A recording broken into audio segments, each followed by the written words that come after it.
So Dylan Holloway always had the offer sheet and he always knew about that. Now, this is surprising information. I didn't know that teams were able to. I guess they were just talking about it or something like that. But this is this is interesting. I didn't know about this. So I guess from this article that was written, apparently Dylan Holloway knew the entire time that he had the ability to sign a deal with the St. Louis Blues. And he kind of, I guess, was using that as leverage. Now, he is alluding to the fact, well, hey, listen, I had no other choice but to sign with the St. Louis Blues. I mean, I don't really believe that. I mean, you could have not signed with the St. Louis Blues if you wanted to, but, whatever.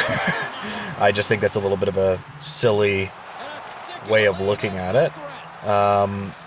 But it is interesting that it sounds like he was using that as leverage, right? He was using that as leverage against the Edmonton Oilers. Like, hey, listen, I have the ability to sign this contract if I want to. You better give me what I want, kind of thing. Now, obviously, it does not look like the Oilers budged at all, because obviously he's a Blues now.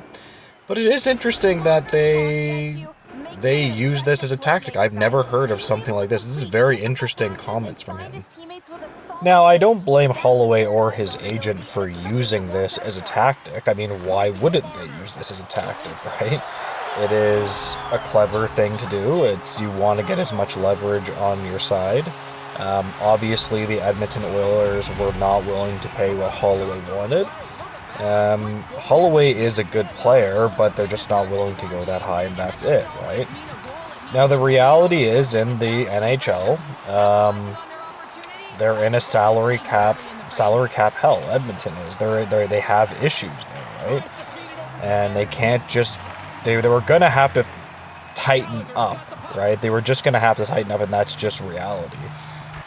Now, just speaking on offer sheets in general, I know a lot of hockey fans really don't like the fact that teams just never use this threat at all. I mean, it has been used, obviously. It's just it hasn't been used to the degree that it should be used, because this is a tactic. Like, honestly, even if you wanted to, I mean, Nick Robertson would probably sign a offer sheet pretty much anywhere if it was opportunity. I mean, I'm not really, maybe it's just because not a lot of teams are necessarily interested in him, but like, this is something that should be used more often, just on offer sheets in general.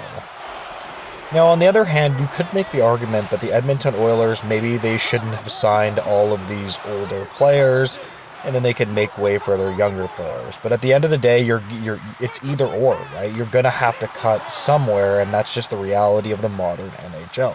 Like, you're going to just have to make cuts somewhere, and it's going to thin out your roster. It's honestly the worst part of a hard cap league, especially when you have a team that can spend more money and you're not like a budget franchise. It's just obviously very, very unfortunate in this regard.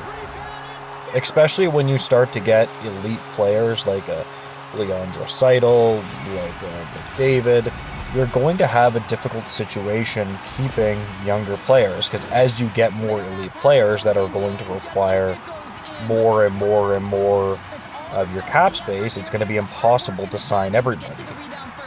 Although you could make the argument in this regard, though, that it is difficult when you don't sign young players that probably should have been signed. They have a higher ceiling, they're just getting into their prime, so perhaps you should save your cap space for those specific players.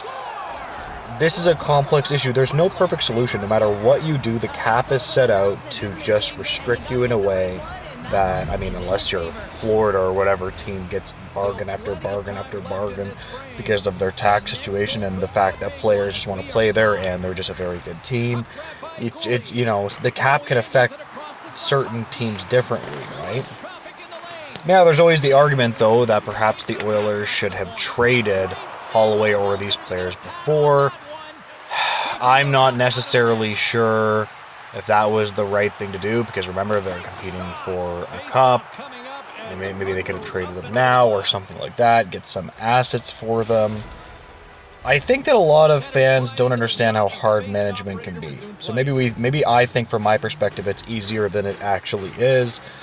So I don't know, but it's always easy to say. In hindsight, 2020, right? Like you look back at it and just think to yourself, well, why didn't you just, trade a player away? Why didn't you get assets back? I mean, but the Edmonton Oilers were like one win away from literally winning the cup, right? So they're just in go for it mode, and that's it. Like, why the hell would you want anybody off of that roster at all, right? But to be fair, though, the Edmonton Oilers do have a lot of bad cap space. Even when you talk about, the Jack Campbells and things like that, all these mistakes that they have made. And it is interesting, even with the mistakes that they've made, their elite talent is always going to push them over the top, right? Not only that, but when you have two players that perform consistently so well in the playoffs, as Edmonton has, which is Connor McDavid and Draisaitl, you're going to be almost impossible to beat, right? Unless you run into an elite Florida Panthers team. Like, just to touch on Edmonton for a second, I think that this team could genuinely win the cup in the next 2 or 3 years. I think this is a petrifying team. I think they have clearly shown that they are going to be the next team, Canadian team that is, to win the cup or at least challenge. If they could get an actual decent goalie, it's not that, their goaltending is horrible right now. I'm just saying with an elite goalie, I don't know, man. I mean, look at how far they got with average goaltending. Hey, I appreciate you guys listening. I'm going to leave this video there, though. I just wanted to touch on Edmonton really quickly. I thought this story was kind of interesting. If you guys could like, comment, and subscribe, I would really appreciate it. Thank you, and have a great day.